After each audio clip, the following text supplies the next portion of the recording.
Hello everyone दोस्तों, क्या हाल चाल आप लोगों का। आज है हमारा 1000 वीडियोस की सीरीज का 193 नंबर का वीडियो। फ्रेंड्स, आज जो मैंने क्वेश्चन लिया है लाप्लास ट्रांसफॉर्म का, वो है हमारा find the inverse Laplace transform of S upon में S square plus A square multiplication S square plus B square. अब यहाँ पे मैं हर बार जब भी इनवर्स लाप्लास ट्रांसफॉर्म में कन्वोल्यूशन थ्योरम का यूज आना होता है तो मैं हर बार सेम बात कहता हूँ कि if two functions are multiplied in such a way that by separating them you can find the inverse Laplace transform of them, then always use convolution theorem। क्या कहा मैंने कि अगर हमारे पास में कोई भी फंक्शन इस तरह से हमारे सामने प्रेजेंट होता है कि हमें उसका इनवर्स लाप्लास ट्रांसफॉर्म तो निकालना है, बट यहाँ पे उसको दो पार्ट्स में आप सेपरेट करके उनका individually inverse Laplace transform calculate करने में कैपेबल हो। आती है इतनी बात समझ में? तो देखो, मैंने जो बात कही है इसका क्या मतलब है वो मैं बताऊंगा आपको। फर्स्ट ऑफ ऑल हम ये जान लेते हैं कि आखिर कन्वोल्यूशन थ्योरम आखिर क्या होती है। कन्वोल्यूशन थ्योरम में अगर मैं मान के चलूँ कि मेरे पास में कोई एक फंक्शन है एफ ऑफ टी एंड दूसरा फंक्शन है जी ऑफ टी, तो एफ ऑफ टी का हमारे पास लाप्लास ट्रांसफॉर्म हो जाएगा capital F of s and g of t का लाप्लास ट्रांसफॉर्म हो जाएगा जी ऑफ एस। ठीक है। अब जब आप Laplace of F of T को एफ ऑफ एस लिख सकते हो, तो यहाँ से जब आप लाप्लास को आरएचएस में लेके जाएंगे तो सेम बात आप कह सकते हो लाप्लास इन्वर्स के लिए कि लाप्लास इन्वर्स ऑफ एस क्या हो जाएगा, f of t, as it is Laplace inverse of g of S हो जाएगा हमारे पास जी ऑफ टी। आती है इतनी बात समझ में? अब कन्वोल्यूशन थ्योरम से आप जानते हैं कि f multiplication ji of T variable is equal to हमारे पास क्या होता है, integration from the limits 0 to t f of u g of T minus u. इसका क्या मतलब है कि हमारे पास फंक्शन जो है एफ ऑफ टी, इस फंक्शन में टी की जगह पे जहाँ जहाँ पे हमारे पास टी है वहाँ पे यू को रिप्लेस कर देना है, एंड जी ऑफ टी में जहाँ जहाँ टी है वहाँ पे टी माइनस यू को रिप्लेस करके इंटीग्रेट कर देना है from the limits 0 to t under respect to u. Okay, तो देखो अब यहाँ पे हम f multiplication ji of t के लिए तो बात की, अब हम इन्वर्स के लिए किस तरह से बात करेंगे। आप जानते हो कि हमारे पास जो कन्वोल्यूशन थ्योरम है वो बताती है कि हमारे पास दो फंक्शंस का इंडिविजुअली लाप्लास ट्रांसफॉर्म के मल्टीप्लीकेशन के इक्वल होता है। ठीक है। इस तरह से हमारे पास F multiplication ji of T variable है, तो इनका लाप्लास ट्रांसफॉर्म इन दोनों के इंडिविजुअल लाप्लास ट्रांसफॉर्म के इक्वल होगा। ठीक है, यही बात बोली मैंने पहले भी। अब देखिए यहाँ से अगर मैं लाप्लास को इस साइड ले जाता हूँ तो अगेन यहाँ पे Laplace inverse of F of S multiplication ji of S हो जाएगा।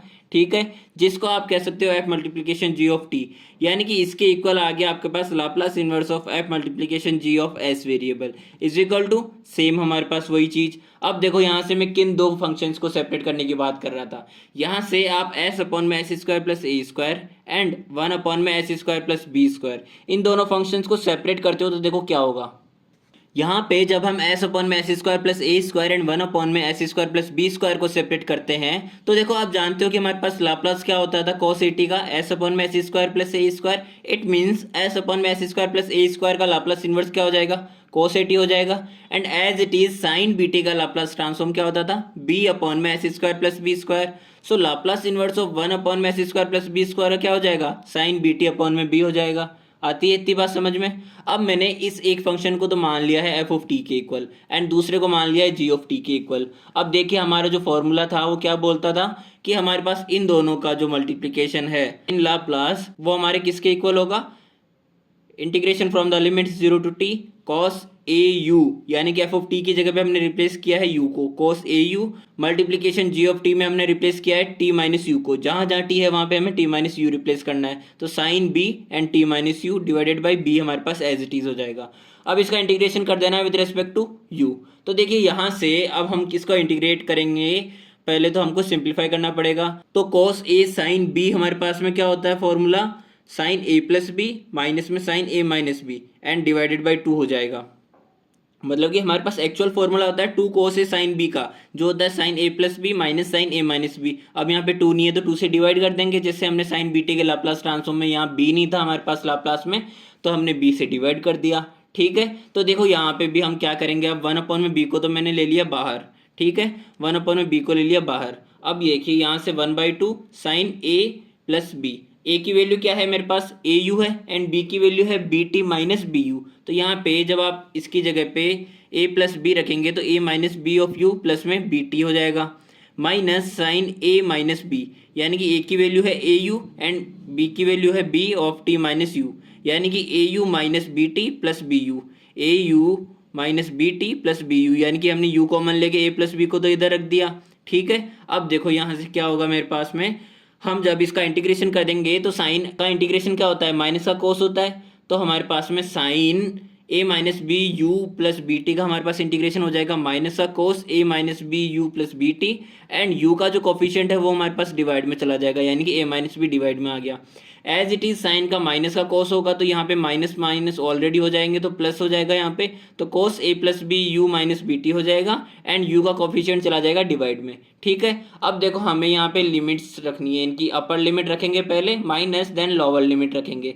तो यहाँ से जब मैं अपर लिमिट रखना चाहता हूँ तो मैं यहाँ पे 1 में ए माइनस बी को बाहर ले लेता हूँ। 1 में माइनस ऑफ 1 में ए माइनस बी को हमने बाहर ले लिया। तो cos a minus B you plus B t में हमें अपर लिमिट रखनी है, तो अपर लिमिट किसकी जगह रखनी है, यू की जगह रखनी है। तो यहाँ पे A minus B T plus B T, यानी कि माइनस का बी टी और बी टी तो कैंसिल आउट हो गया, तो मेरे पास में ए टी रह गया यहाँ पे cos A T, and minus में यहाँ पे जब हम जीरो रखेंगे तो ओनली बी टी रहेगा, तो माइनस कॉस बी टी हो गया। प्लस में अगेन हमने 1 में ए प्लस बी को बाहर कॉमन ले लिया, एंड यहाँ पे अपर लिमिट रखेंगे टी, तो a t plus B t minus B T यानी कि कोस ए टी हो गया। बी टी और बी टी तो कैंसिल आउट हो गया मेरे पास, माइनस जब हम यहाँ पे जीरो रखेंगे तो माइनस का बी टी यानी कि कॉस ऑफ माइनस थीटा मेरे पास क्या होता है, कॉस थीटा ही होता है, तो मेरे पास में यहाँ पे माइनस का कॉस बी टी आ जाएगा। तो देखिए यहाँ से अब आप एक चीज़ ऑब्जर्व करेंगे कि मेरे पास कोस ए T minus cos B T ही इसका आया है, एंड इसका भी कोस ए T minus cos B T ही आया है। तो यहाँ से मैं इन दोनों टर्म्स को तो कॉमन ले लेता हूँ, ठीक है, एंड मेरे पास रिमेनिंग रह जाएगा अंदर ब्रैकेट में माइनस का 1 में ए माइनस बी प्लस में 1 में ए प्लस बी। ठीक है। अब देखो यहाँ से हम जब इसको सॉल्व करेंगे तो मेरे पास यहाँ से ए से ए तो कैंसिल आउट हो जाएगा, and minus b and minus b हो गया माइनस का 2b, तो यहाँ से माइनस का 2b divided by 2b multiplication a square minus b square, तो यहाँ से 2b से 2b कैंसिल आउट हो गया। तो यहाँ पे मेरे पास में फाइनली जो टर्म निकल के आएगा वो आएगा हमारे पास Laplace inverse of S upon में S square plus A square multiplication S square plus B square, क्या आएगा, cos A T minus cos B T divided by B square minus A square. जब हम माइनस को यहाँ से common ले लेंगे डिनोमिनेटर से तो मेरा ये माइनस कैंसिल आउट हो जाएगा। सो ये था हमारा आज का वीडियो, मिलता है हमारे नेक्स्ट वीडियो में। थैंक यू सो मच देखने के लिए।